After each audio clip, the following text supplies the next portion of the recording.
오늘 말씀은 신약의 마태복음 2장입니다. 마태복음 2장 13절부터 23절까지의 말씀 찾겠습니다. 신약성경 마태복음 2장 13절부터 마지막 23절까지의 말씀인데요. 교독해서 한 절씩 읽겠습니다. 그들이 떠난 후에 주의 사자가 요셉에게 현몽하여 이르되 헤롯이 아들을 찾아 죽이려 하니 일어나 아기와 그의 어머니를 데리고 애굽으로 피하여 내가 내게 이르기까지 거기 있으라 하시니 요셉이 일어나서 밤에 아기와 그의 어머니를 데리고 애굽으로 떠나가 헤롯이 죽기까지 거기 있었으니 이는 주께서 선지자를 통하여 말씀하신 바 애굽으로부터 내 아들을 불렀다 함을 이루려 하십니다. 이에 헤롯이 석사들에게 속은 줄 알고 심히 노하여 사람을 보내어 베들레헴과 그 모든 지경 안에 있는 새 아이를 박사들에게 자세히 알아본 그때를 기준하여 2살부터 그 아래로 다 죽이니 이에 선지자 예레미야를 통하여 말씀하신 바 야마에서 선포하며 크게 통곡하는 소리가 들리니 라헬이 그 자식을 위하여 애통하는 것이라. 그가 자식이 없으므로 위로받기를 거절하였도다 하니 이루어졌느니라. 헤롯이 죽은 후에 주의 사자가 애굽에서 요셉에게 현몽하여 이르되 일어나 아기와 그의 어머니를 데리고 이스라엘 땅으로 가라. 아기의 목숨을 찾던 자들이 죽었느니라 하시니 요셉이 일어나 아기와 그의 어머니를 데리고 이스라엘 땅으로 들어간다. 그러나 벨라우가 그의 아버지 헤롯을 이어 그때의 일들을 듣고 그리로 가기를 무서워하더니 꿈에 지시하였다가 갈릴리 지방으로 나가 같이 읽겠습니다. 나사렛이라는 동네에 가서 서니 이는 선지자로 하신 말씀에 나사렛 사람이라 칭하리라 하심을 이루려 함이로라.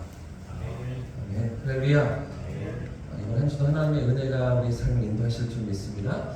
지난주에 우리는 마태복음 2장 전반부를 통해서 예수님의 오심 가운데 환영하고 영접하고 받아들이는 사람들이 있는가 하며 거부하고 거절하고 그분을 맞아들이지 않는 사람들도 있었음을 우리가 살펴보았습니다.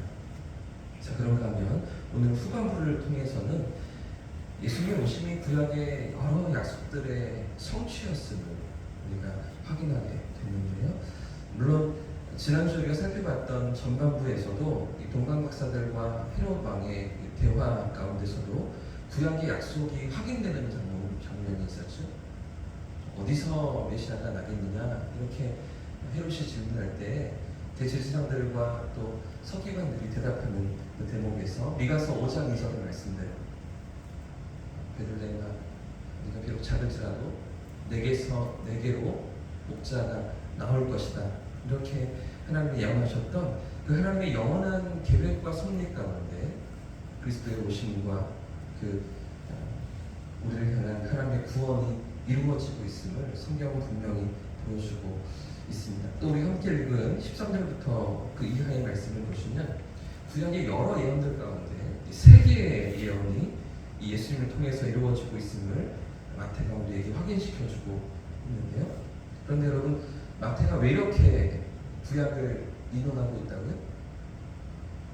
왜 이 복음서의 첫 시작부터 족보를 들이대고 왜 아브라함부터 다윗으로 이어지는 그래서 그 길목을 따라서 오시는 예수님을 이야기하고 왜 구약의 예언들을 계속해서 언급하면서 이 장을 두 번째 장을 이어가고 있다고요? 이 독자가 누구이기 때문에?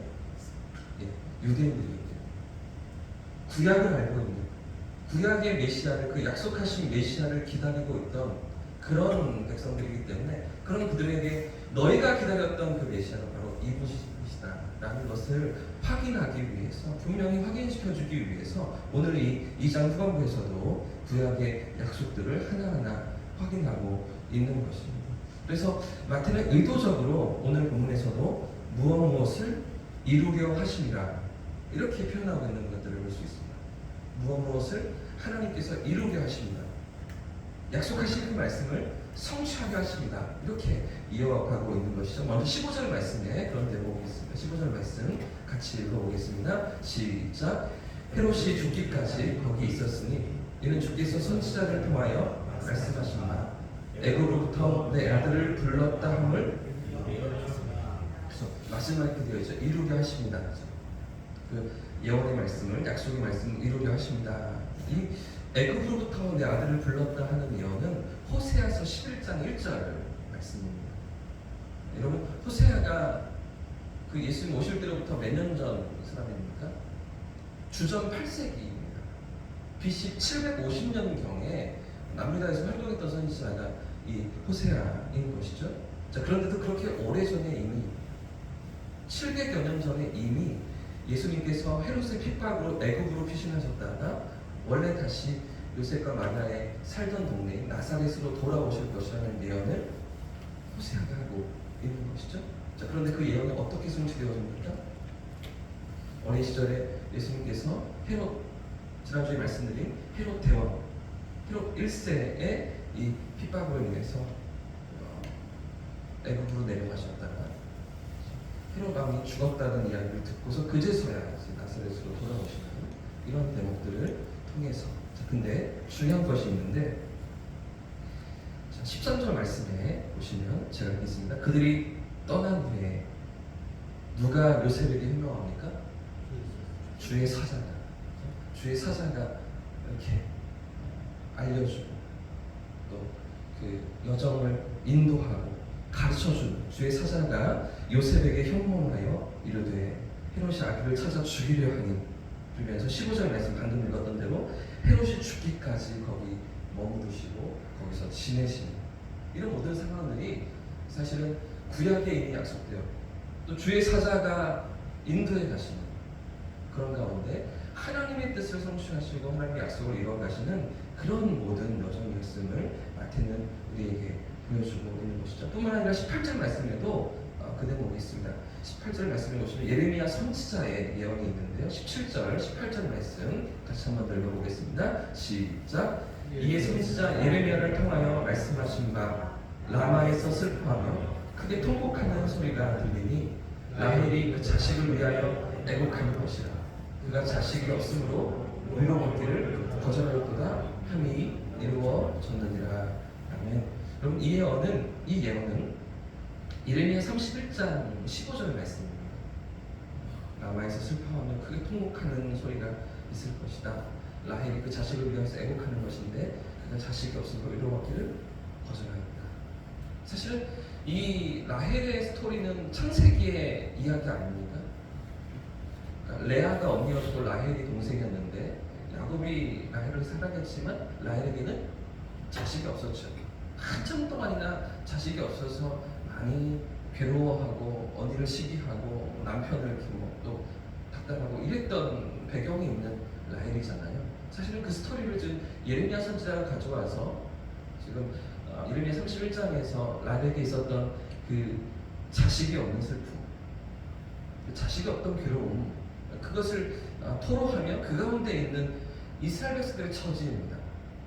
사실은 이 예레미야의 그 모든 예언은 남유다가 패망하고 하나님의 심판과 징계를 당하고 바벨론으로 끌려가는 그런 스토리들을 예언하고 있는 이야기잖아요.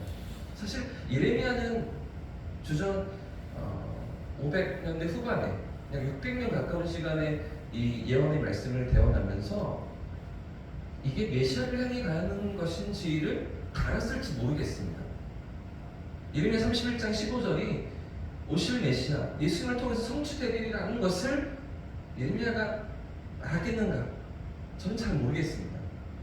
유다 백성들의 어떤 그 삶의 처지와 하나님의 징계 가운데 놓여있는 그 슬픔, 더 이상 미래를 소망할 수 없는, 자식을 기대할 수 없는 그런 삶의 자리에 던져져 있는 아픔과 눈물과 괴로움을 탄식하고 그 모든 고통을 하나님 앞에서 토로하는 그런 눈물의 외침이 아닌가 생각되어지는데, 그런데 이 예레미야의 예언조차 어떻게 하나님께서 사용하시는 것입니까? 라마에서 슬퍼하며 크게 통곡하는 소리가 들리니, 이 라마가 어떤 곳이냐면 라헬의 무덤이 있는 곳입니다. 라헬이 묻힌 곳입니다. 여기가 베들레헴을 가리키는 것이죠. 같은 지역을 넓게는 이게 경북이라고 얘기하고 좁게는 대구라고 얘기하는 이런 개념입니다. 라마, 베들레헴. 라마라는 큰 지역에 그 가운데 베들레헴이라는 한 지역이 있는 것이죠. 그러니까 베들레헴에서 두 사람의 아기들을 다 몰살시키는, 헤롯이 그렇게 천극을 벌이는 그 사건으로 인해서 베들레헴에서 일어난 사건을 예레미야를 통해서 예언하게 하시고, 그 예언을 하나님이 성취해 가시는, 그대로 이루어 가시는 그런 역사 가운데 메시아가 이 땅에 오셨던 것이죠. 그 하나님의 약속이 하나하나 성취되어 지는 것입니다. 또 마지막 절 23절 말씀에도 보시면 이제 예수님께서 나사렛에서 자라실 것이라는 예언도 이어지는데요. 23절 말씀해 보십시오. 제가 읽겠습니다.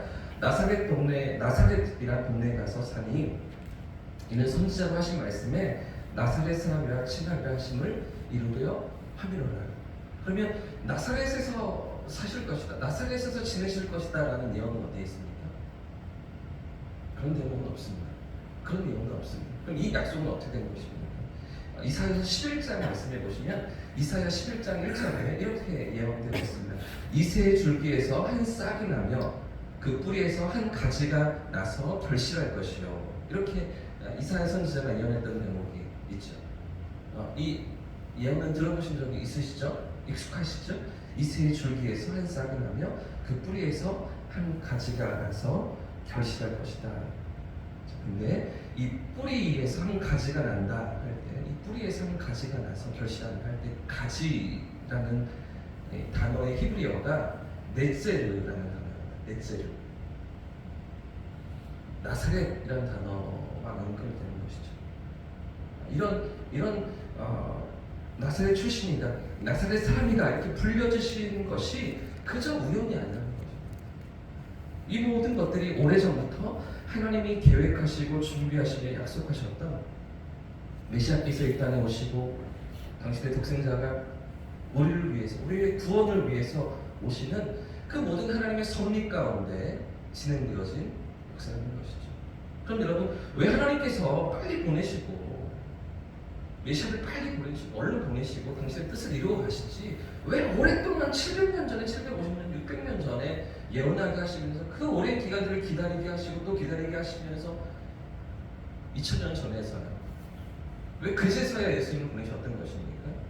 그 오랜 기다림, 구약의 수많은 이스라엘 백성들의, 믿음의 백성들의 기다림, 메시아를 기다리고 대망하고 소망했던 그 모든 시간들이 있었음에도 불구하고 왜 하나님께서 한참이 지나서요 그제서야 당신의 아들을 이 땅에 보내셨던 것입니까? 그냥 보내시면 안 되셨던 것일까요?